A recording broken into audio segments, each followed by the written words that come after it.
اعوذ باللہ من الشیطان الرجیم بسم اللہ الرحمن الرحیم الحمد للہ رب العالمین والعاقبۃ للمتقین ثم الصلاة والسلام والتحیۃ والاکرام علی سید الانبیاء والمرسلین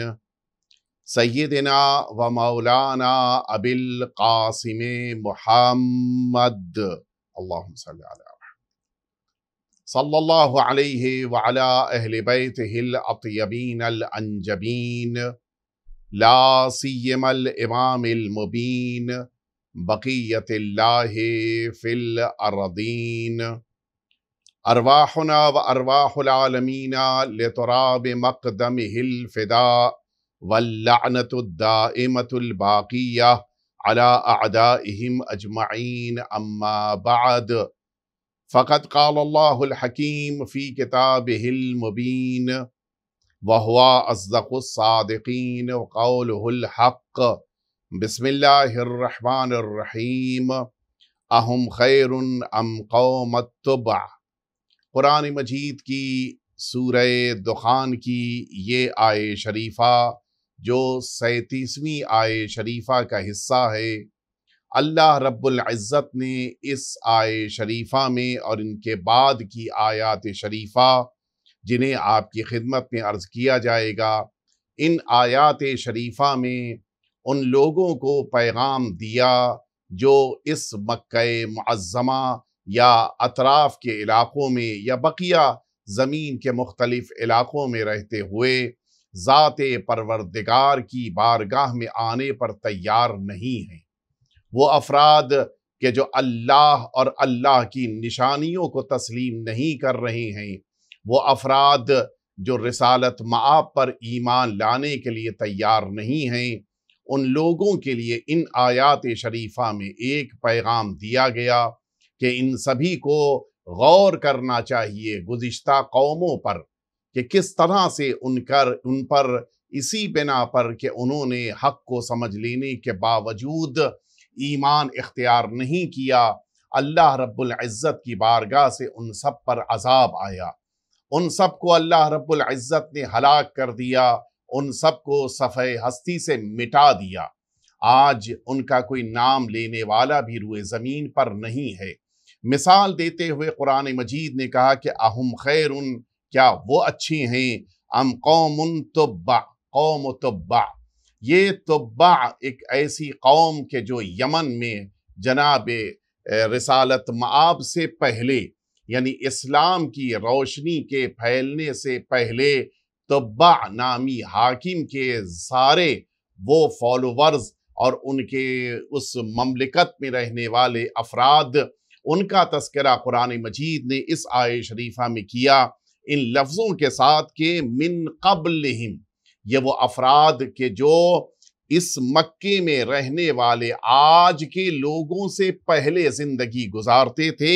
فرمائے کہ اہلکناہم، ہم نے ان سب کو ختم کر دیا، ہلاک کر دیا، انہم کانوا مجرمین، یہ وہ افراد تھے کہ جو جرم، خطائیں، سرکشیاں اپنی زندگی میں اختیار کرتے تھے، لہٰذا پروردگار عالم نے ان سب کو ختم کر دیا، ان سب کو مٹا دیا، اب ان کا نام بھی باقی نہیں رہ گیا۔ قرآن مجید آگے بڑھ کر کہتا ہے کہ وَمَا خَلَقْنَا السَّمَاوَاتِ وَالْأَرْضَ، ہم نے آسمانوں اور زمین کو نہیں پیدا کیا، وَمَا بَيْنَهُمَا، اور ان تمام چیزوں کو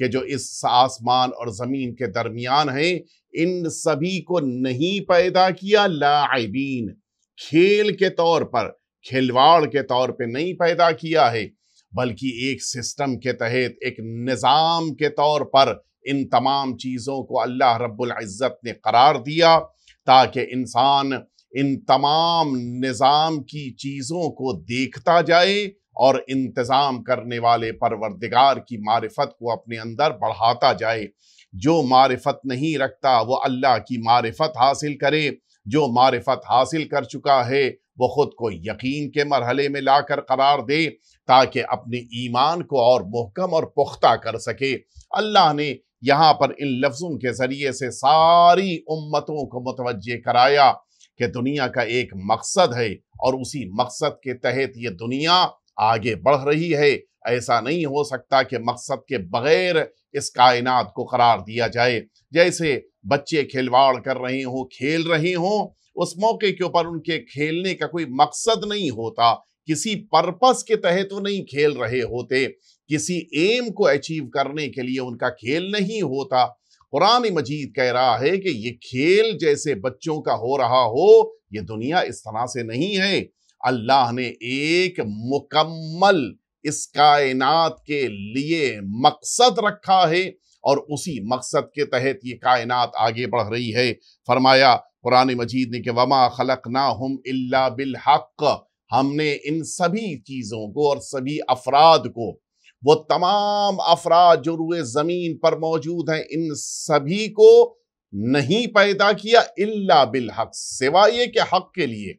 ان سبھی کو اللہ رب العزت نے حق کے ساتھ پیدا کیا۔ وَلَكِنَّ أَكْثَرَهُمْ لَا يَعْلَمُونَ، لیکن اکثریت ان لوگوں کی ہے کہ جو ان باتوں کو نہیں سمجھ رہے ہیں، جو ان باتوں کو قبول نہیں کر رہے ہیں، تسلیم نہیں کر رہے ہیں۔ یہاں پر یہ غور طلب مسئلہ ہے کہ پروردگار عالم نے لفظ حق استعمال کیا ہے۔ حق کے معنی یہ ہے کہ پروردگار عالم ایک مقصد کی طرف متوجہ کرانا چاہ رہا ہے۔ ساری کائنات کا ایک مقصد ہے اور وہی مقصد حق ہے کہ جس کے لیے پروردگار عالم نے کائنات کو پیدا کیا، کہ جس میں قرآن مجید ان لوگوں سے متعلق کہ جو اس حق کے ساتھ زندگی گزارنا چاہتے ہیں ان کو متوجہ کرانا چاہ رہا ہے، اور ساتھ میں انہیں بھی کہ جو اس مقصد کو اپنے نظروں سے اوجھل کرتے ہوئے چاہتے ہیں کہ اس مقصد کو قبول نہ کریں۔ لیکن ساتھ ہی ساتھ قرآن مجید بار بار یہ کہہ رہے کہ وَلَكِنَّ أَكْثَرَهُمْ لَا يَعْلَمُونَ، اکثر وہ افراد ہیں کہ جانتے ہوئے بھی اپنی آنکھیں بند کر لیتے ہیں۔ بہت سارے اوقات آپ نے دیکھا ہوگا کہ صحراؤں میں جس موقع پر یہی دھول کی آندھی بڑھنے لگتی ہے، بہت سے ایسے جانور ہیں کہ جو اپنے سروں کو کسی دھول کے اس پورے مجموعے کے اندر ڈال کے خود اپنے چہرے کو چھپا لیتے ہیں۔ ان کا پورا بدن ابھی فضا میں ہے، ان کا صرف چہرہ چھپا ہوا ہے۔ وہ یہ سمجھتے ہیں کہ یہ دھول، یہ آندھی اب ان کو کوئی نقصان نہیں پہنچائے گی۔ کیا اس طرح سے اپنے صرف چہرے کو چھپا لینے سے ان کے بدن کا نقصان نہیں ہوگا؟ نہیں، یقیناً نقصان ہوگا۔ وہ اس بات کی طرف متوجہ نہیں ہے۔ کیوں؟ اس لیے کہ ان کے پاس اتنی عقل نہیں ہے۔ لیکن اگر یہی کام انسان کر رہا ہو، جیسے مثال کے طور پر کسی ایسی جگہ پر موجود ہو جہاں پر خدا نخواستہ بلاسٹ ہو رہا ہو، اور انسان صرف اپنے کانوں کو بند کر لے کہ میرے کانوں میں آواز نہیں جائے گی، میرا کوئی نقصان نہیں ہوگا۔ نہیں، آواز نہیں جائے گی لیکن بقیہ پورا بدن تو اس کا تہس نہس ہو جائے گا، تباہ ہو جائے گا، برباد ہو جائے گا۔ یہ انسان نادان ہے، یہ انسان سمجھتے ہوئے، جانتے ہوئے، عقل رکھتے ہوئے یہ کام کر رہا ہے۔ اس بنا پر یہ بات کہی جائے گی کہ یہ انسان اس جانور سے جو صحرا میں اپنے سر کو چھپا رہا تھا اس سے زیادہ بدتر ہے۔ قرآن مجید یہی سمجھانا چاہ رہا ہے کہ ایسی نادانی اور ایسی کم عقلی کی باتیں انسان نہ کرے۔ اگر حق سامنے آ گیا ہے تو پھر اس حق کو تسلیم کر لینا یہی انسان کا اصل امتیاز ہے۔ اس حق کے سامنے سرنڈر ہو جانا یہی اصل انسان کا جوہر ہے۔ انسان کو اللہ کی بارگاہ میں اپنے کو مکمل طور پہ تسلیم کر دینا چاہیے۔ آئیے آپ کو لے کر چلیں، قرآن مجید نے جس قوم کا تذکرہ کیا ہے تبع، یہ وہ قوم ہے کہ جو یمن کی وہ مشہور قوم کہ جو اس زمانے میں ان کے جتنے بھی حکام تھے ان کو تبع کہا جاتا تھا، اور انہی کو تبابعہ بھی کہا جاتا تھا۔ تبابعہ یہ پلورل ہے اس تبع کا، یعنی وہ تمام افراد کے جو تبع نامی حاکم کی پیروی کر رہے ہوں یا تبع نامی حاکم کی حکومت میں زندگی گزار رہے ہوں۔ اس زمانے کے تمام ان حکام کو کہ جو یمن میں حکومت کر رہے ہوں انہیں تبع کہا جاتا تھا۔ لیکن جب قوم تبع کہا جائے تو پھر وہ ایک خاص فرد ان کے درمیان کے جس کو بہت زیادہ اہمیت حاصل تھی، ایک نیک انسان تھا جو برسر اقتدار تھا، برسر حکومت تھا، اور اسی بنا پر ان افراد کو اچھا حاکم ہونے کے باوجود چونکہ یہ خود اچھے اپنے کو نہیں بنا پائے، ایک نیک حاکم کی زندگی میں زندگی گزارنے کے باوجود یہ تمام قوم والے چونکہ اپنے کو اچھا اور نیک نہیں بنا پائے، لہٰذا تاریخ انسانیت میں ان کی مثال آج تک باقی ہے۔ یہ قوم تبع یہ ان لوگوں کے لیے استعمال کیا گیا کہ جن لوگوں نے سچائی کو، حقانیت کو، نیکیوں کو، اچھائیوں کو پہچان لینے کے باوجود تسلیم نہیں کیا۔ نتیجہ کیا ہوا؟ آج تبع کا نام باقی ہے اچھائیوں کی بنا پر، لیکن ان کی قوم آج ختم ہو چکی ہے۔ ان کے سارے وہ افراد کے جو ان کے پیچھے چلتے تھے لیکن حقیقتوں کو تسلیم نہیں کرتے تھے، آج وہ ختم کیے جا چکے ہیں۔ اہلکناہم، قرآن مجید کہہ رہا ہے کہ ان سبھی کو ہم نے ہلاک کر دیا، سب کو ہم نے ختم کر دیا۔ یہاں پر غور طلب مسئلہ ہے، اس زمانے میں یہ وہ افراد تھے کہ جو نیک حاکم کی باتوں کو تسلیم نہیں کرتے تھے، اور اسی لیے قرآن مجید نے مثال بھی دی ہے، تشبیہ بھی دی ہے کہ تم ان لوگوں جیسے نہ بننا، اس لیے کہ ان لوگوں نے بھی سچائیوں کو تسلیم نہیں کیا، حق کو تسلیم نہیں کیا، اپنے کو ہلاکت میں ڈالا۔ اے مکے والوں، اگر تم بھی، چونکہ اس زمانے میں مکے کے درمیان یہ قوم تبع کا تذکرہ بہت زیادہ معروف تھا، قرآن مجید نے اسی لیے مثال دی تاکہ یہ عرب والے متوجہ ہو جائیں کہ واقعیت یہ ہے کہ اگر حق کو نہ تسلیم کیا جائے تو خود اپنا نقصان ہوتا ہے۔ یہ تبع یہ وہ انسان ہے۔ البتہ میں عرض کروں کہ قرآن مجید نے تبع لفظ کے ساتھ اسی کلمے کو ایک دفعہ اور استعمال کیا ہے۔ سورہ مبارکہ قاف آیت نمبر 14 میں اللہ رب العزت فرماتے ہیں کہ وَأَصْحَابُ الْأَيْكَةِ وَقَوْمُ التُّبَّعِ كُلٌّ كَذَّبَ الرُّسُلَ فَحَقَّ وَعِيدِ۔ قرآن مجید نے اصحاب الایکہ کے ساتھ قوم تبع کا تذکرہ کیا کہ انہوں نے الہی نمائندے کو نہیں مانا اور ان کو جھٹلایا۔ اس طرح سے اللہ رب العزت نے قوم تبع کا تذکرہ 2 جگہ قرآن مجید میں قرار دیا، اور اسی سے پتہ چلتا ہے کہ یہ بقیہ قوموں کے لیے کس طرح سے عبرت قرار پائے۔ کہتے ہیں، بیان کیا گیا ہے تاریخ میں کہ یہ تبع ملکوں کو فتح کرتا ہوا ہر جگہ، ہر علاقے کو فتح کرتا ہوا آگے بڑھ رہا تھا۔ یہ یمن سے نکل کر مختلف علاقوں پر اپنی حکومت کو قائم کرتے ہوئے مکہ معظمہ اور مدینہ طیبہ بھی آیا تھا۔ حتیٰ اس کے بارے میں ملتا ہے کہ یہ مختلف علاقے، حتیٰ یہ ایشیا جو آج کا ہے، یہ بھی اس زمانے میں اس کے برسر اقتدار، برسر سلطہ کہلاتا تھا، تسلط اس کا تھا، اور ان سارے علاقوں تک اس کی حکومت پھیلی ہوئی تھی۔ یہ تبع جس موقع کے اوپر مکہ معظمہ اور مدینہ طیبہ پہنچا تھا، تاریخ نے بیان کیا ہے کہ جس موقع پر یہ مکہ معظمہ آیا تھا، اس کو ظاہر ہے کہ ابھی تک تو نیک انسان ہے، لیکن یہ پتہ نہیں ہے کہ کیا عظمت ہے، کیا انفرادیت ہے۔ اس نے چاہا تھا کہ اس خانہ کعبہ کو منہدم کر دیں،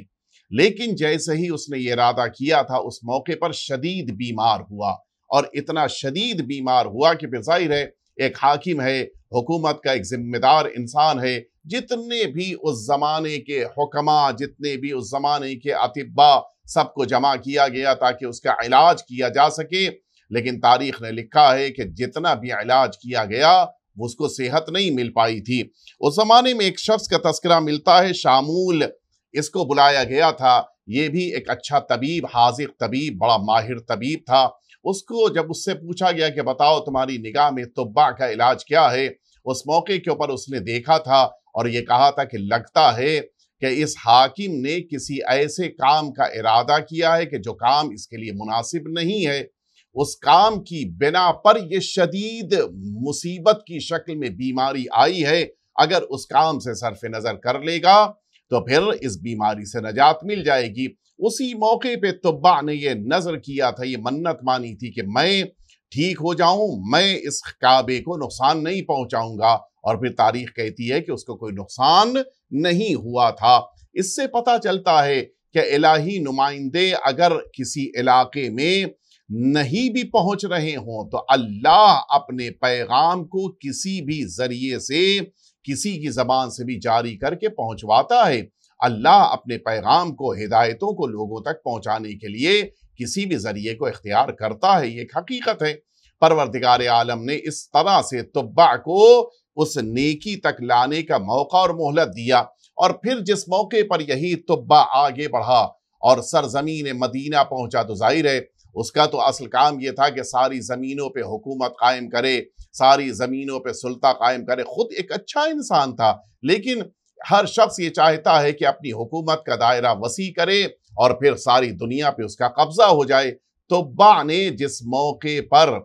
مدینہ طیبہ پہنچ کر یہ دیکھا اور معلوم کیا اور پتا چلا کہ مدینہ طیبہ ایک ایسا، البتہ مدینہ اس زمانے میں طیبہ نہیں تھا، اس لیے کہ ابھی رسالت مآب کا زمانہ نہیں آیا۔ تقریباً حضور اکرم سے 100 سے 75 سال کے پہلے کا واقعہ ہے، یعنی گویا رسالت مآب کے 75 سال پیچھے کا واقعہ جو میں عرض کر رہا ہوں، پہلے کا واقعہ عرض کر رہا ہوں، حضور اکرم سے پہلے یہ آیا تھا۔ جب یہ مدینے پہنچا اور اس کا پتہ چلا کہ بڑا ہریالی والا علاقہ ہے، ہر طرف یہاں پر بڑے ہی اچھے انداز سے کھیتی باڑی ہوتی ہے، باغات ہیں، لوگوں کے پاس اچھے اچھے گھر ہیں، اس نے کہا کہ مجھے اس شہر کے اوپر قبضہ کرنا ہے۔ جب اس نے اس شہر والوں تک، چونکہ ظاہر ہے اس زمانے میں پورے شہر مدینہ پر یہودیوں کا قبضہ تھا، پوری طرح سے یہودی وہاں پر قیام پذیر تھے، اس نے پیغام کہلوایا سارے یہودیوں کو کہ تم سبھی تسلیم ہو جاؤ، ورنہ ہم حملہ کریں گے تو بہتوں کا خون بہے گا، بہتوں کو زندان میں ڈالا جائے گا، بہتوں کے لیے مشکلات پیدا ہوں گی۔ آپ واقف ہیں کہ اسلام سے پہلے مکے اور مدینے، یہاں دونوں جگہوں پر حکومت کا تصور نہیں تھا، لوگ قبائلی طور پر زندگی گزار رہے تھے، ہر قبیلے کا سردار ہی لوگوں کے لیے اس وقت کا حاکم سمجھا جاتا تھا، ہر ایک اپنے اپنے قبیلے کے ساتھ زندگی گزارتا تھا۔ کوئی ایک حکومت ہو کہ جس حکومت میں بہت سے افراد ہوں، حکومت چلائی جا رہی ہو، حفاظت کرنے کے لیے پولیس کا نظام ہو، ایسی کوئی صورتحال اسلام سے پہلے نہیں تھی۔ اس نے تمام قبیلوں کو کہ جو اس مدینے میں موجود تھے سب تک پیغام پہنچوایا کہ تم سبھی کو تسلیم ہونا ہے، اور اگر تسلیم نہیں ہوئے تو ہم جب حملہ کریں گے تو نہ جانے کتنے قتل ہوں گے، اور جتنے بھی بڑے بڑے تمہارے سردار ہیں یہ سب گرفتار ہوں گے، زندانوں میں ڈالے جائیں گے۔ اس موقع کے اوپر تاریخ نے لکھا ہے کہ یہ جس موقع پر لوگوں کو یہ پتا چلا کہ یہ آیا ہے تبع حملہ کرنے کے لیے، اس کو یہ پیغام دیا کہ ہم لوگ یہاں مدینے میں ایک ایسی ذات کا انتظار کر رہے ہیں کہ جو آئے گی اور پھر روئے زمین پر پوری طرح سے اپنے پیغام کو نشر کرے گی، اور انہی کی بنا پر یہاں پر اس مدینے میں ایک اچھا زمانہ آنے والا ہے اور لوگ خوشحالی کی زندگی گزاریں گے۔ اس موقع پر اس تبع نے مدینے پر حملے کا ارادہ ختم کر دیا تھا۔ پیغمبر اسلام کا نام نامی جب اس نے سنا تھا تو بڑا احترام کیا تھا، بڑے اچھے انداز سے اس نے مدینے والوں کو وہاں پر رہنے کا موقع دیا تھا۔ اور ان تبعا قال للأوس والخزرج، یہ دو قبیلے اوس اور خزرج اس زمانے تک مدینہ طیبہ کے اندر نہیں رہتے تھے، یہ اطراف کے علاقوں میں رہتے تھے۔ اوس اور خزرج آپ جانتے ہیں یہی دو بڑے علاقے تھے کہ جن دو بڑے علاقوں میں یہ مدینہ بٹا ہوا تھا۔ حضور اکرم صلی اللہ علیہ وآلہ وسلم کی حیات طیبہ میں جب آپ مدینہ طیبہ تشریف لائے ہیں تو اوس اور خزرج یہ دو بڑے قبیلے تھے کہ جو اس مدینے میں رسالت مآب کا جن دونوں نے استقبال کیا تھا، اور بڑے ہی گرم جوشی کے ساتھ پیغمبر اسلام کو اس مدینے میں آپ نے گویا قیام کا بھی موقع دیا اور آپ کی برکتوں کو اس مدینے کے لیے قرار دیا تھا۔ یہی اوس اور خزرج جب تبع آیا تھا تو اس نے اوس اور خزرج سے ان دونوں سے کہا تھا کہ کونو ہا ہونا، تم دونوں، یہ 75 سال پہلے کا واقعہ میں عرض کر رہا ہوں، اس نے اس موقع پہ اوس اور خزرج سے یہ بات کہی تھی کہ تم لوگ اس مدینہ طیبہ میں رکو، اور حتی یخرج ھذا النبی، یہاں تک کہ اس مدینہ طیبہ میں جس نبی کا تذکرہ ان یہودیوں نے کیا ہے وہ اس مدینہ طیبہ میں آ جائیں، تب تک اوس اور خزرج والوں تم اس مدینے میں رکنا۔ اور یہ جملہ فرمایا تھا کہ اما انا لو ادرکتہ لخدمتہ، اگر مجھے اس آخری پیغمبر کے جن کے بارے میں تذکرہ ملا ہے، جن کے بارے میں ذکر کیا گیا، اگر مجھے ان کا زمانہ مل جائے گا تو میں لَأَدْرَكْتُهُ اگر میں ان کے زمانے کو در کر لوں گا لخدمتہ، میں پوری زندگی ان کی خدمت میں گزار دوں گا، وخرجت معہ، اور میں پھر ان کے ساتھ رہنا پسند کروں گا، پھر مجھے حکومت نہیں چاہیے ہے۔ اس کے معنی ہے یہ جذبہ اس کے اندر حضور ختمی مرتبت کے اس مدینے میں آنے سے پہلے سے موجود تھا، اور وہ وصیت کر رہا تھا، سمجھا رہا تھا کہ تم لوگ اس آخری پیغمبر کے لیے کس انداز سے اپنی زندگی کو گزارنا۔ لو ادرکتہ لخدمتہ ایام حیاتی، یہ جملہ خود اس بات کی علامت ہے کہ وہ جناب رسالت مآب کا کتنا احترام کر رہا تھا۔ اور اسی لیے جس موقع کے اوپر حضور اکرم کو یہ خبر ملی کہ تبع نے میرے متعلق اس محترمانہ انداز کو اختیار کیا تھا، حضور اکرم نے بھی اس تبع کے لیے بڑے احترام کے جملے استعمال فرمائے تھے، اور تاریخ میں ملتا ہے کہ مدینہ طیبہ میں رسالت مآب نے بڑے احترام کے ساتھ تبع کا نام لیا تھا۔ اور آج اس تفسیر میں اگر ہم غور فرمائیں تو حضور اکرم کی زبانی اس امت تک یہ پیغام پہنچایا جا رہا ہے، اتنا اچھا تبع کہ جس کے لیے رسول اللہ اچھے جملے استعمال کریں،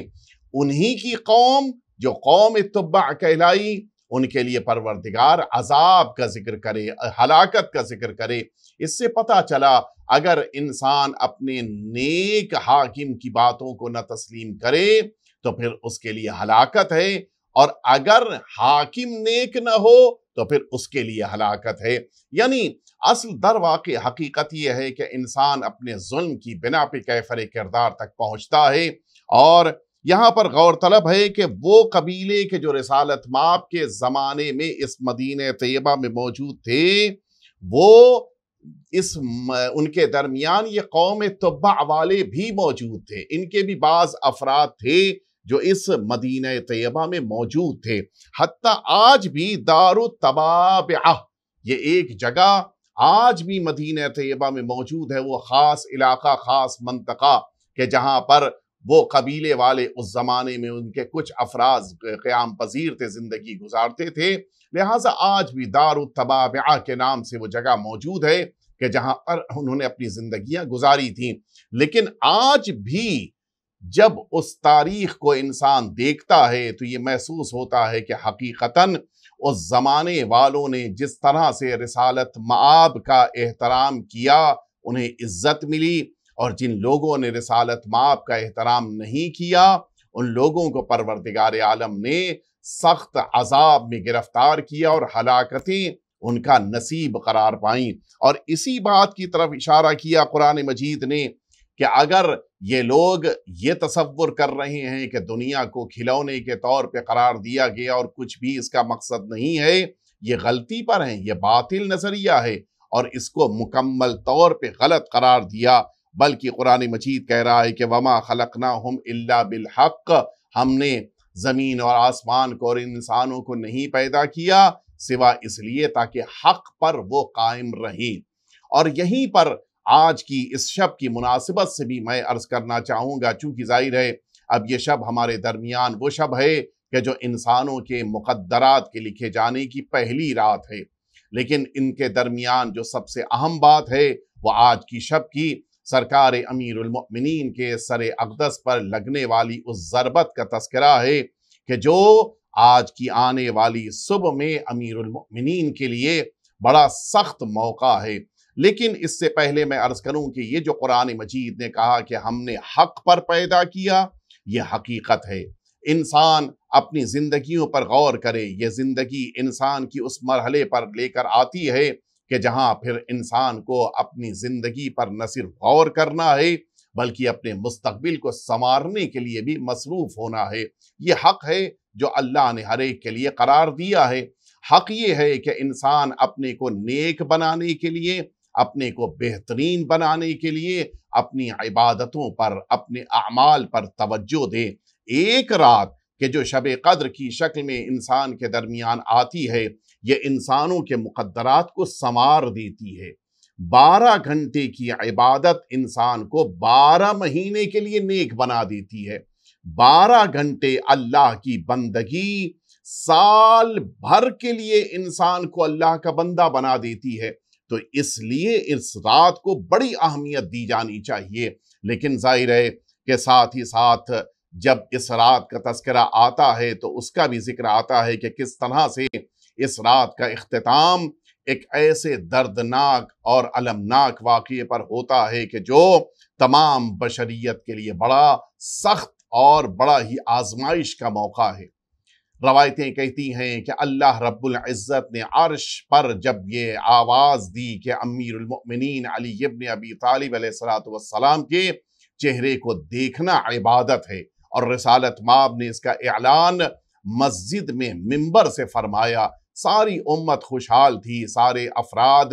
اس بات سے مسرور تھے کہ اب امیر المؤمنین کے چہرے کو دیکھ لیں گے، عبادت ہو جائے گی۔ لیکن ملائکہ نے اللہ رب العزت کی بارگاہ میں یہ آواز دی تھی کہ اے میرے پروردگار، اگر یہ عبادت کا موقع زمین والوں کو ملا ہے کہ وہ امیر المؤمنین کے چہرے کی زیارت کر کے عبادت کر لیتے ہیں، تو کیا میرے پروردگار یہ سعادت ہم فرشتوں کو نہیں ملے گی؟ اس موقع پہ پروردگار عالم نے انہی آسمانوں کی بلندیوں میں چوتھے آسمان پر ایک فرشتے کو امیر المؤمنین کے صورت کا جیسا قرار دیا کہ جس کو امیر المؤمنین کی مکمل صورت عطا کی، تاکہ یہ ملائکہ جب بھی گزرتے تھے، آسمانوں سے زمین کی طرف آنا، زمین سے آسمانوں کی طرف جانا، ہر موقع پر وہاں سے گزرتے تھے اور امیر المؤمنین کے اس شبیہ کو دیکھ کر امیر المؤمنین کی زیارت کا ثواب حاصل کرتے تھے۔ یہ ایک بڑی عظمت کہ جو اللہ رب العزت نے امیر المؤمنین کے لیے قرار دی، کہ جو تمام مسلمانوں کی تاریخ میں یہ جملہ ملتا ہے۔ لیکن ہاں، وہ صبح بھی آئی کہ جس موقع پر یہی ملائکہ امیر المؤمنین کی شبیہ کی زیارت آسمانوں کی بلندی پر کر رہے تھے، اچانک اب جب اسی شبیہ امیر المؤمنین کے سر سے خون بہنا شروع ہوا، ملائکہ میں ایک تلاطم، ملائکہ میں ایک بے چینی، ملائکہ میں گریہ وزاری شروع ہوا، آواز دی پروردگار یہ کیوں اس طرح سے امیر المؤمنین کی شبیہ کے سر سے خون بہ رہا ہے؟ آواز قدرت آئی کہ جاؤ سرزمین کوفہ جا کر دیکھو، شبیہ امیر المؤمنین کے سر سے جیسے یہاں خون بہ رہا ہے، اسی طرح سے زمین پر امیر المؤمنین کے سر سے خون بہ رہا ہے۔ ملائکہ جب زمین پر آئے تو دیکھا امیر المؤمنین کے سر اقدس پہ ضربت لگ چکی ہے، امیر المؤمنین کے سر مبارک سے خون بہ رہا ہے۔ آسمانوں میں جبریل امین کی آواز گونج رہی تھی کہ تحدمت واللہ ارکان الہدا، اللہ کی قسم ہدایت کے مینارے منہدم ہو گئے، امیر المؤمنین علی قتل کر دیے گئے۔ یہ آواز سننا تھا، اس کوفے کے گلی کوچے سے نالو بکا کی آوازیں بلند ہونے لگیں، ایک ایک ذرہ امیر المؤمنین کے لیے ماتم کر رہا تھا۔ لیکن آپ انصاف سے بتائیں، جب سب ماتم کر رہے ہوں تو ان سارے ماتم کرنے والوں کے درمیان سب سے زیادہ ماتم بیٹیاں کرتی ہیں۔ امیر المؤمنین کا ماتم زینب نے کیا ہوگا، امیر المؤمنین کا ماتم ام کلثوم نے کیا ہوگا، کس انداز میں امیر المؤمنین کے لیے گریہ کر رہی ہوں گی یہ بیٹیاں۔ اور اس کو محسوس کرنا ہے تو جب امیر المؤمنین کے جسم اطہر کو لے کے بیٹے مسجد سے گھر کی طرف واپس پلٹ رہے تھے، تاریخ نے لکھا ہے کہ امیر المؤمنین نے فرمایا کہ میرے ان اصحاب کو اب ان سے کہو کہ یہاں سے دور ہو جائیں، یہاں سے رخصت ہو جائیں۔ امام حسن نے فرمایا کہ بابا یہ سب تو آپ کے چاہنے والے ہیں، ان کو ساتھ میں آنے دیجئے۔ فرمایا نہیں بیٹا، میں یہ محسوس کر رہا ہوں کہ میری بیٹی زینب کی آواز میرے لیے بلند ہو رہی ہے، میں یہ محسوس کر رہا ہوں کہ ام کلثوم میرے لیے گریہ کر رہی ہے، مجھے پسند نہیں ہے کہ میری بیٹیوں کی آواز ان نامحرموں کے کانوں تک پہنچے۔ امیر المؤمنین نے یہ کہہ کے اپنے اصحاب کو وہاں سے رخصت کروا دیا تھا، لیکن میں کہوں گا امیر المؤمنین ذرا اس سرزمین کوفہ پہ 20 سال کے بعد آ کر دیکھیے، یہی زینب ہیں کہ جو ناقے پر بیٹھی ہیں، ہاتھوں میں رسیاں بندھی ہیں، یہی کلثوم ہے جو کوفے میں داخل ہو رہی ہیں، سر پہ ردا بھی نہیں ہے، اور شاید آواز دے رہی ہوں کہ بابا آپ نے اسی کوفے میں اپنے اصحاب کو اس لیے رخصت کیا کہ ہماری آوازیں نہ کسی کے کان تک پہنچے۔ آئیے بابا اس کوفے میں آ کر دیکھیے، ہمیں اس طرح سے اسیر کر کے لایا جا رہا ہے جیسے غلاموں اور کنیزوں کو شہر میں لایا جاتا ہے۔ وَسَيَعْلَمُ الَّذِينَ ظَلَمُوا أَيَّ مُنْقَلَبٍ يَنْقَلِبُونَ الہی بحق الزہراء وَأَبِيهَا وَبَعْلِهَا وَبَنِيهَا وَالسِّرِّ الْمُسْتَوْدَعِ فِيهَا أَن تُصَلِّيَ عَلَى محمد وآل محمد۔ پروردگار ہم سبھی کے آقا اور مولا کے ظہور میں تعجیل فرما۔ پروردگار وہ تمام مؤمنین اور مؤمنات جو بیمار ہیں ان سبھی کو شفائے کامل عاجل عطا فرما۔ پروردگار یہ پہلی شب قدر ہے، تمام مؤمنین کو نیک مقدرات عطا فرما۔ پروردگار تمام اہل بیت اطہار کی بارگاہوں کی حفاظت فرما، ہم سبھی کو اہل بیت اطہار کی بارگاہوں کی زیارت نصیب فرما۔ آئیے اگلے مرحلے میں ہم اس سوال کی طرف بڑھیں کہ جس سوال کا جواب دینے پر آپ کو اچھے انعام سے نوازا جائے گا۔ میں نے آپ کے درمیان جس تفسیر کو عرض کیا اس میں یہ بات عرض کی کہ قوم تبع کا تذکرہ پروردگار عالم نے قرآن مجید میں ایک اور جگہ فرمایا ہے۔ وہ کون سی آیت اور کون سا سورہ ہے جہاں پر قوم تبع کا تذکرہ اللہ رب العزت نے فرمایا ہے؟ اس کو آپ جتنی جلدی ہو سکے لکھ کر بھیج دیجئے واٹس ایپ پر دیے گئے نمبر پہ، انشاءاللہ آپ کو اچھے انعام سے نوازا جائے گا۔ وصلی اللہ علی سیدنا محمد وآلہ الطیبین الطاہرین۔